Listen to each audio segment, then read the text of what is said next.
Kota Makassar yang merasakan dampak pada musim penghujan kali ini membuat pemerintah kota mau tidak mau harus memikirkan langkah yang harus ditempuh untuk mengatasi masalah tersebut.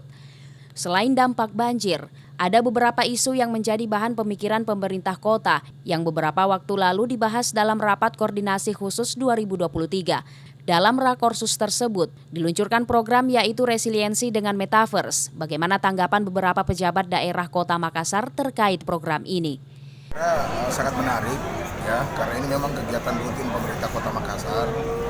Untuk tahun ini lebih menarik lagi karena banyak pembicara-pembicara ahli, termasuk NGO kayak Walhi, karena mencermati fenomena banjir yang di Makassar.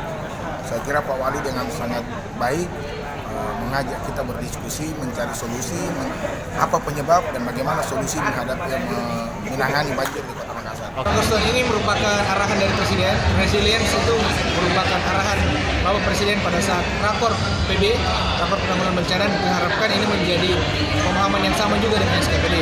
Rakor tahun ini, atau rakorsus tahun ini merupakan rakorsus yang terbanyak pesertanya. Dari awalnya 800 peserta tahun lalu atau di kisaran 1000, ini menjadi 1200.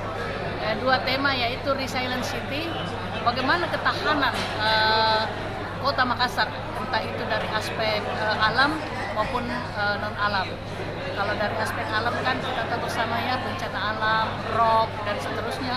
Kemudian non-alam ada penyakit, kemudian ada kemiskinan, kemudian ada beberapa hal tadi yang disampaikan oleh Bapak Wali Kota.